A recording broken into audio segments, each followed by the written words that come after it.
नमस्कार, आप देख रहे हैं द रियल टॉक शो और मेरा नाम है सचिन प्रभाकर। आज बात करने वाले हैं 144 वर्षों के बाद ग्रह नक्षत्रों के संयोग से हो रहे पूर्ण महाकुंभ की।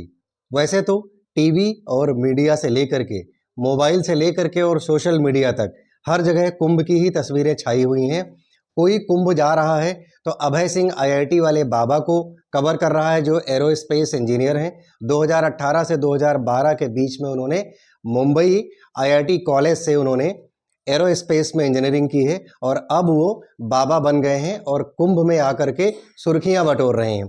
कोई तो उन्हें कवर करने में लगा है और दूसरी तरफ अगर कोई हर्षा रिचार्या, जिनको आई कैंडी कहा जा रहा है, जो रील्स की मॉडल हैं, जो सोशल मीडिया की मॉडल हैं, मॉडल की दुनिया से आकर के और धूम मचाती दिख रही हैं इस महाकुंभ के धार्मिक आयोजन में।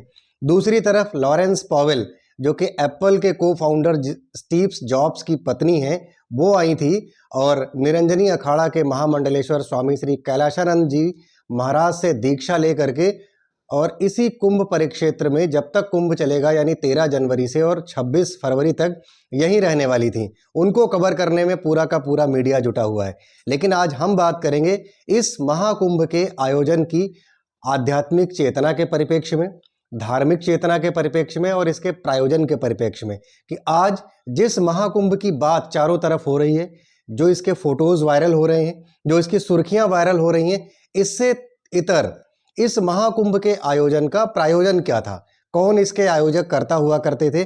जिस तरह से आज सरकारें जुटी हुई हैं, नेता जुटे हुए हैं, मीडिया के लोग जुटे हुए हैं, फिल्म जगत के, बॉलीवुड के जगत के लोग जुटे हुए हैं, असल में इसको करने वाले कौन लोग थे।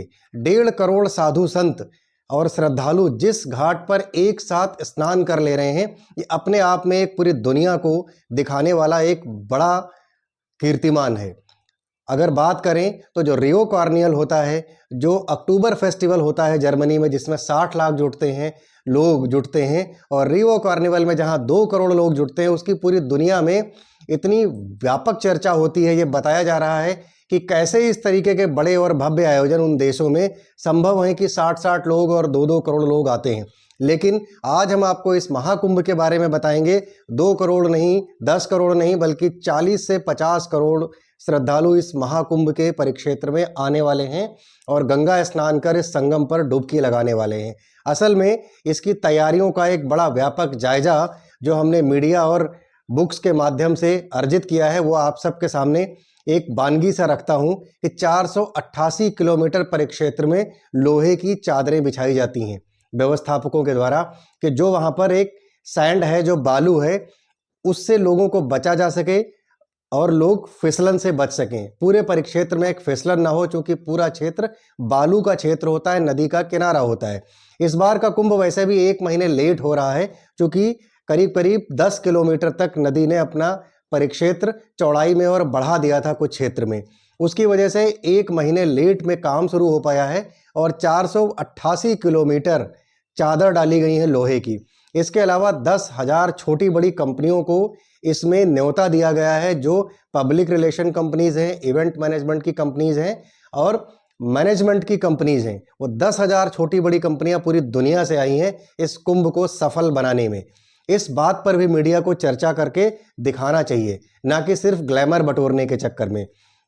एक साधु संतों के अखाड़े द्वारा सिर्फ 27 करोड़ रुपया खर्च किया जा रहा है इस महाकुंभ को भव्य और दिव्य बनाने में।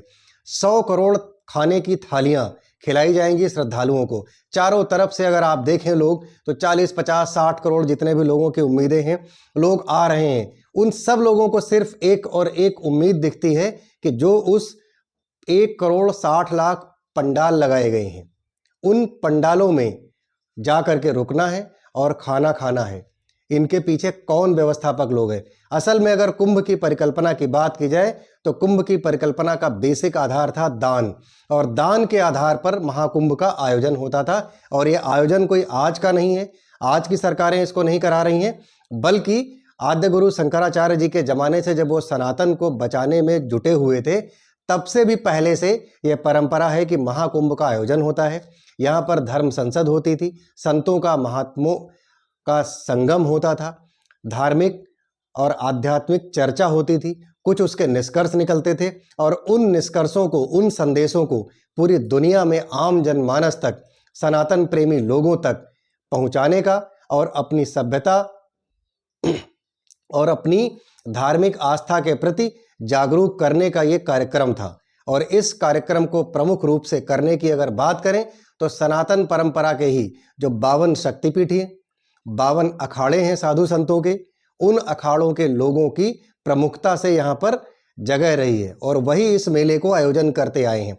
सन्यासी परंपरा में अगर बात करें तो 52 मढ़िया हैं। यही 52 मढ़िया के लोग, यही 52 अखाड़े के साधु संत लोग इसकी उपासना विधि तलाशते थे। क्योंकि सनातन परंपरा में यह कहा जाता है कि दो क्षेत्र होते हैं, एक सिद्ध क्षेत्र होता है, एक पुण्य क्षेत्र होता है। तो जहां पर मंदिरों का निर्माण करा गया वो तो पुण्य क्षेत्र की श्रेणी में आ गए, दूसरे होते हैं सिद्ध क्षेत्र। तो सिद्ध क्षेत्र की अगर प्रमुख से बात की जाए तो नासिक, जहां पर 6 वर्षों में कुंभ होता है, उज्जैन जहां पर 6 वर्षों में कुंभ होता है, प्रयागराज और हरिद्वार जहां पर 12-12 वर्षों में महाकुंभ का आयोजन होता रहा है, ये सिद्ध क्षेत्र की श्रेणी में आते हैं। और साधु संतों का और तपस्वियों का ये मानना है कि सिद्ध क्षेत्र में जाकर तपस्या उपासना करने से प्रभु के दर्शन होते हैं, मोक्ष की प्राप्ति होती है और आत्मिक सुख की प्राप्ति होती है। इसलिए इस लिहाज से इस महाकुंभ के आयोजन का एक बड़ा महत्व है, बड़ा स्थान है तपस्वी की नज़र में, संत और महात्माओं की नज़र में। इसलिए हर पंथ के साधु वहां पर आते हैं। लेकिन प्रमुख रूप से अगर आप बात करें तो मीडिया की सुर्खियों में सबसे ज़्यादा नागा पंथ के साधु छाए हुए हैं। नागाओं को एक रहस्य के रूप में दिखाया जाता है, क्योंकि वो नग्न अवस्था में रहते हैं, भस्म और राख लपेटे हुए होते हैं, बड़े बड़े बाल लेकर के जिस तरीके से वो स्नान करते हुए उनको दिखाया जा रहा है, वो वाकई कुंभ की एक बड़ी भव्यता और दिव्यता को प्रदर्शित करता है। शंकराचार्य के जमाने से इस लगने वाले कुंभ का वास्तविक रूप से धार्मिक, सांस्कृतिक और आध्यात्मिक क्षेत्र में अपना एक बड़ा वैज्ञानिक तर्क की कसौटी पर बड़ा आधार है, बड़े इसके महत्व हैं। अब इसके बदले बदले से रूप भी कई तरीके से नजर आ रहे हैं। स्वामी महामंडलेश्वर कैलासानंद जी का आश्रम इन दिनों खासा चर्चा में रहा। उन्होंने जैसा कि हर्षा रिचार्या जैसी एक रील्स की मॉडल की लड़की को जब से उन्होंने अपनी शिष्या बनाकर मंत्र दीक्षा और गुरु दीक्षा दिया है, स्वामी अभिमुक्तेश्वरानंद महाराज जो शंकराचार्य हैं, वो इस बात का बहुत विरोध करते हुए कहते हैं कि जैसे पुलिस की वर्दी पुलिस में शामिल होने पर धारण कराई जाती है, आर्मी की वर्दी आर्मी ज्वाइन करने पर धारण कराई जाती है, वैसे ही ये संत महात्माओं की वेशभूषा उस परंपरा में टोटली शामिल होने के बाद ही धारण कराई जानी चाहिए।